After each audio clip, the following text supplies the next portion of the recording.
Welcome to the Explainer. Today, we're diving into a really powerful tool for anyone in psychology, factor analysis. I mean, think about it. How do you actually measure something you can't see? You can't put a tape measure on intelligence or weigh motivation, right? Well, that's exactly the problem this method helps us solve. All right, let's kick things off with a scenario that, well, it might hit a little too close to home for some of you. Imagine this. You've just been handed this massive data set. It's from a questionnaire with over 100 items, and honestly, it's a mess. There's no clear theory behind it, and your task is to somehow bring order to this chaos and create a shorter, valid version. Where do you even begin? Right? How do you go from 100 different questions to something clear and structured? That's the big question, and it's the fundamental challenge that factor analysis was built to solve. It's all about finding the signal in the noise. Okay, so here's the plan for today. We're going to start with that researcher's dilemma, then uncover what's hiding in the data, compare EFA and PCA, run through the toolkit, and finally talk about testing theories and making sure our measurements are solid. Let's get into it. So let's talk about that big dilemma. The core challenge in so much of psychology is that we're trying to measure the invisible. You can't put a ruler up to someone's anxiety. You can't put self-esteem on a scale. So what do? We have to rely on indicators, right? We ask questions on a survey, and we use those answers to get at these hidden, or what we call latent, constructs. And that right there brings us to the solution, factor analysis. In a nutshell, it's a statistical technique that lets us take a whole bunch of things we can see, like people's answers to all those questionnaire items, and uncover the smaller number of unseen factors that are really driving the patterns in the data.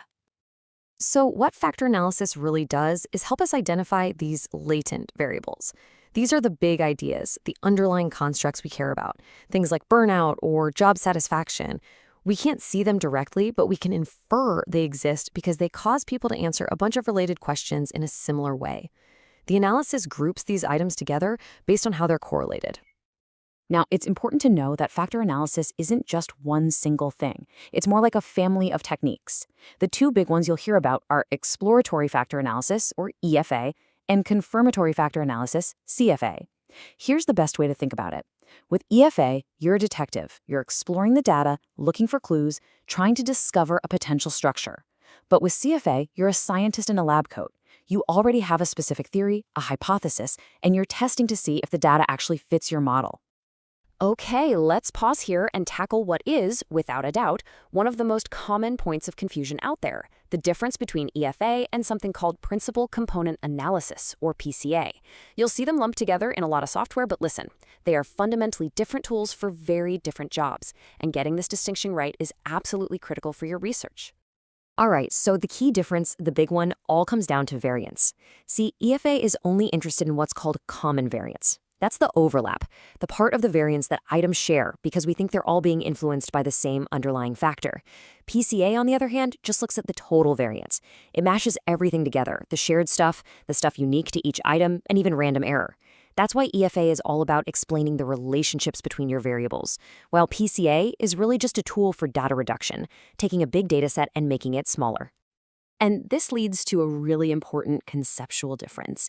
EFA is based on what we call a reflective model. The idea is that there's this underlying latent construct. Let's take depression as an example. And that construct causes the things we can actually see and measure. It causes the feelings of apathy, the low self-esteem, the crying. In other words, those observable behaviors are a reflection of that hidden factor. PCA is the total opposite. It uses what's called a formative model. Here, the indicators aren't caused by the component. They actually create it. A classic example is socioeconomic status. We don't believe some abstract status thing out there causes a person's income or their level of education. No, it's the other way around. Things like income, education, and job type all combine to form what we call socioeconomic status. Now, in psychology, we are almost always working with those reflective models, which is a huge reason why EFA is usually the right tool for the job. All right, so we've covered the what and the why. Now let's get into the how. How do you actually do an EFA? Let's open up the toolkit and take a look. Okay, first things first. You can't just dump any old data set into an EFA and hope for the best. You gotta do some pre-flight checks to see if your data is even suitable. There are two key tests for this. The first is the KMO test, which checks your sampling adequacy. You're hoping for a value over zero point 0.7, and anything over zero point 0.8 is fantastic. Then there's Bartlett's test of sphericity. This one needs to be significant, which basically tells you, yes, the items in your data are actually correlated with each other enough to be worth analyzing. The EFA process itself boils down to 4 main steps. First, you extract the initial factors. Second, and this is a big one, you decide how many of those factors to actually keep. Third, you rotate the solution to make it easier to understand. And finally, the fun part. You interpret and name your factors based on which items stick together. Okay, let's talk about step 2, deciding how many factors to keep. This is a huge deal. For years, the default was something called the Kaiser criterion, the eigenvalue greater than 1 rule. I'm telling you right now, please do not use it. The scientific consensus is clear. It's inaccurate, and it almost always tells you to keep too many factors.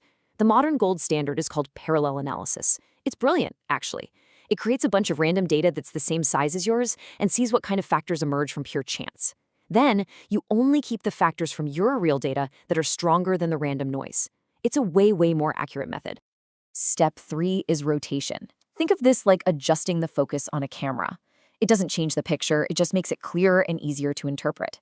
You've got 2 main choices. Orthogonal rotation, like Verimax, forces your factors to be completely separate and uncorrelated. But think about psychology. Are things like anxiety and depression really unrelated? Of course not. That's why oblique rotation, like Oblemen, is usually the better choice. It's more flexible and allows the factors to be correlated, which is just more realistic for the kinds of things we study. So, you've done your EFA, your detective work has given you a solid theory about the structure of your scale. Now what? Well, now you switch hats. You go from detective to scientist, and you move on to the next phase, confirmatory factor analysis. This is where you put your theory to the test against the data. I like to think of CFA as giving your theory a report card. You tell the software exactly what structure you expect to find, and it spits out these things called goodness of fit indices. These are basically your grades. They measure the gap between your theory and reality.